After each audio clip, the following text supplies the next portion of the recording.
I know people have been getting these for about a month or two now, but regardless, I feel like this has been a long overdue addition to the Masters of the Universe Origins line. So we will take a look at the Fright Zone playset.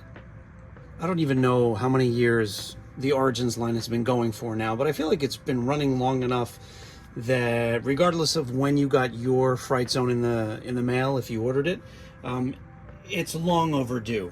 I am one of the Motu fans that's gotten more and more frustrated with waiting for a lot of the characters from the original line that have yet to show up in the Origins line. I think I've said too many times to count how sick and tired I am of Snake Man and all that jazz.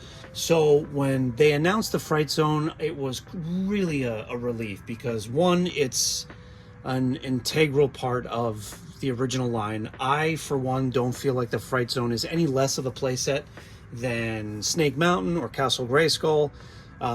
I kind of like that it's set up very, very differently with sort of like 3 panels of like a diorama with a lot of interactive parts. It's its own unique thing and has just as much presence on a shelf in a person's Motu collection as either of those other playsets. So I was super excited about this. Not to mention, I think for a lot of people, this is the most exciting new addition here. Is that gone is the deteriorating thin rubber of the original puppet. Now we have a fully sculpted and articulated creature. But anyway, as I usually do, I'm rambling now, so let's just take a quick look at the box before I open this thing up and get it set up.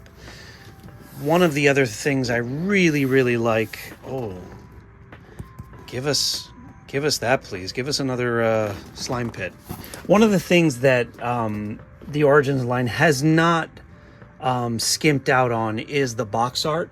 There was something so, I don't know, rich with a little bit of dread and just depth in the box art for the original Motu play sets and vehicles, and that's continued with the Origin stuff. And yeah, I love this. On the other side of the box, we have Triclops shooting a laser out of one of his eyes.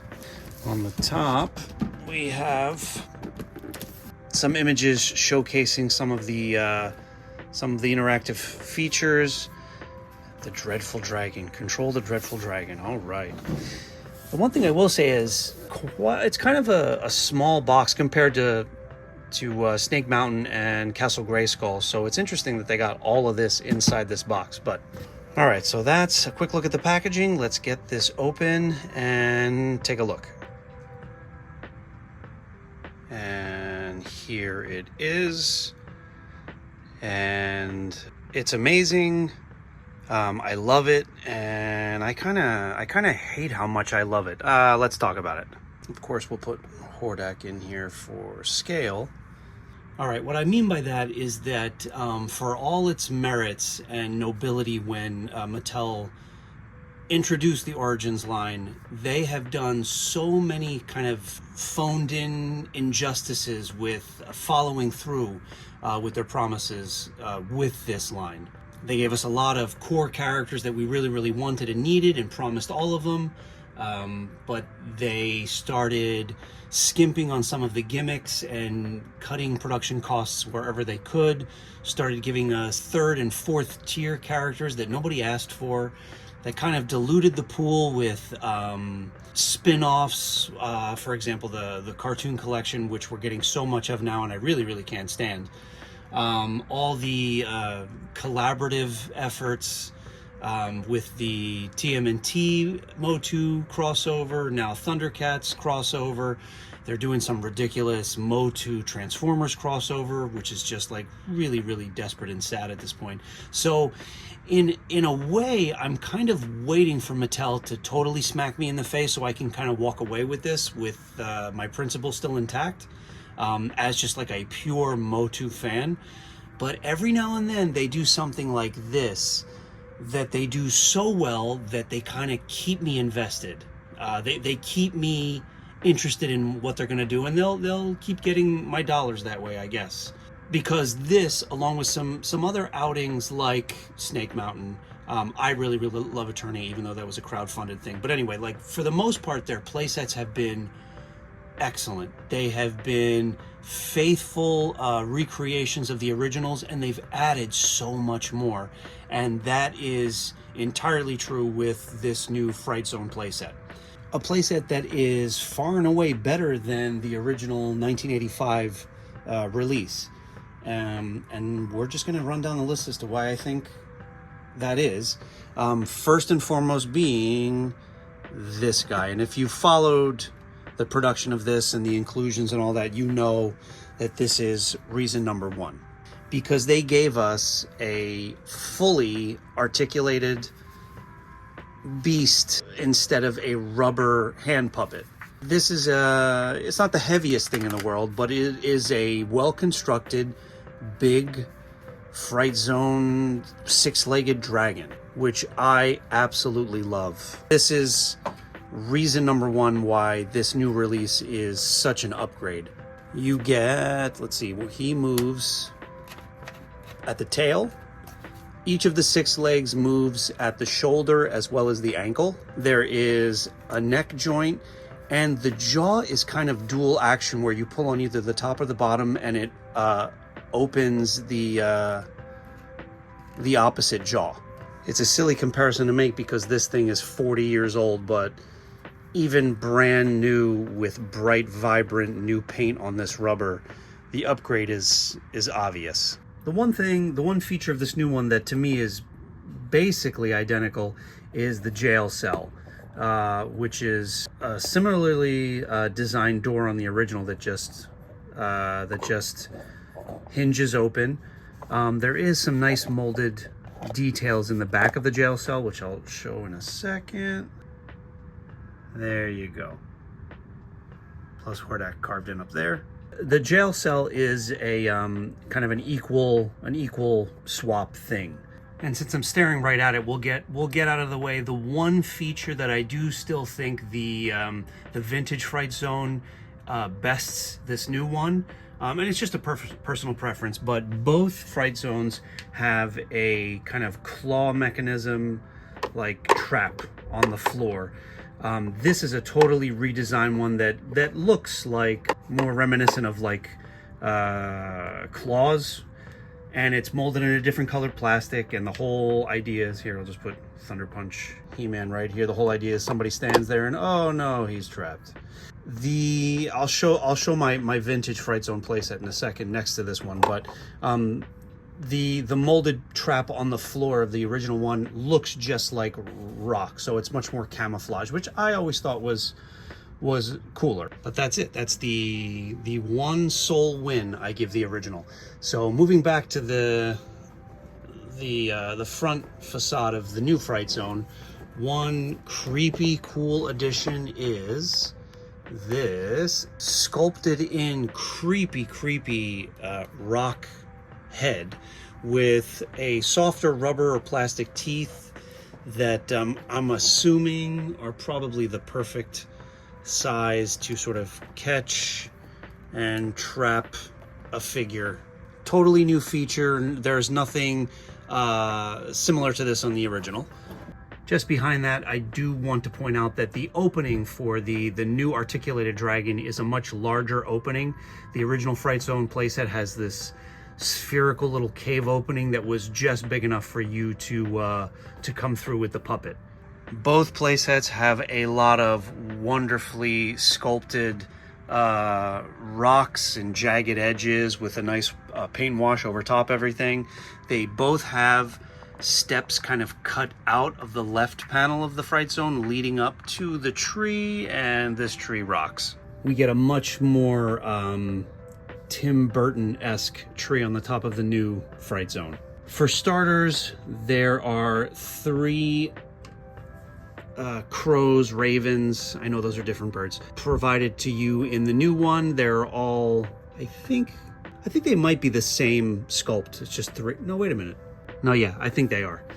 So you get 3 of these ravens that can be perched, I guess, on different branches. I put mine on the branches that it suggests in the instructions. Gone is the tree grabbing mechanism of the original Fright Zone playset, but what they've replaced it with, I think, is much cooler. It's another snatching a figure kind of gimmick where the head is a spring-loaded piece that can chomp up and down, and these teeth, the teeth of the tree's mouth, are also made of that softer rubber. So sorry, He-Man, we're going to use you again. Yeah, delightful. And I got to hand it to Mattel with the Origins line. Sometimes they swing and they hit them out of the park. Other times they strike out. But this one is a home run, because one of the strange things about the original Fright Zone playset is that it's kind of just like a diorama. It's 3 panels that all the focus and attention and detail and artistry went into the front facade, and the back was just that. It was a back. It was a shell. There was nothing back there. With this new Fright Zone playset, they actually followed through with the thinking and the creativity, and they gave us a lot of things going on behind the scenes here. So it really does feel like a much more fleshed out, full play environment. And as you can see, right up here at the top, the back of the tree has a really, really cool kind of gothic techno throne for Hordak or for whomever. And because of one of the swings and misses with the Origin stuff, because of the stupid rubber cape, I can't really sit my Hordak in here, but you get the idea. I do love the clashing of ideas here and aesthetics with the wood detailing of the bark, and then there's machinery and robotics inside there, as well as the tree limbs on the front. They just look like tree limbs. On the back, you can sort of see some robotics, some hydraulics and all that jazz. And now we are looking at the back of what would be the right panel from behind here, and there's so much more going on here than there was on the original. We have sort of like a sculpted in kind of lower jaw of another open mouth kind of motif going on here that is, you know, very much canon for Motu playsets. I'm guessing that's Hordak, but who knows who that is. But a lot of nice molded detail, and I love the contrast of colors back here. I don't know if that's supposed to be lava. It's creative and it's fun, and it's a follow through with creating a completely realized playset. And thanks to that approach to this playset, we also have a weapons rack that came with a kind of a staff, one of Hordak's crossbows, and a blaster. Already, to me, this has been worth the money. On this side, they throw in here another little kind of friction locked jail cell, or just kind of a restraint for one of your figures. And then they throw us one more bone with this playset. One that I was really not expecting, but I am just so amazed that they thought to treat us to this.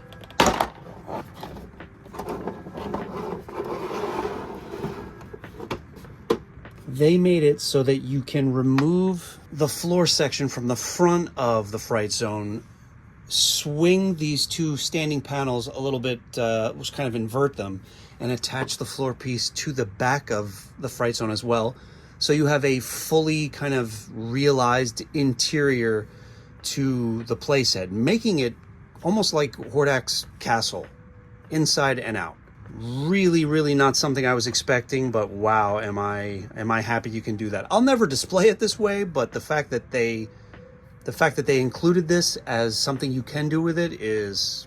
And here's the vintage Fright Zone sitting right next to the new one. Forgive me for all the clutter around it, but if you're a collector like me, then you know that space is my nemesis. I do have to make one quick correction too. The jail cell might also be like a step up on the original one, because there was this release mechanism that I forgot that we had on the original, which we do not have on this unless I missed something in the instructions. All that aside, to me, there's just no comparison. Like, what Mattel has given us with this new Fright Zone far exceeds and improves upon what we had back in the day. And that is why I'm going to continue to be invested in what the Motu Origins line can give us. And that is just a quick look at and my take on what I think is a wonderful new updated Fright Zone playset for the Motu Origins line.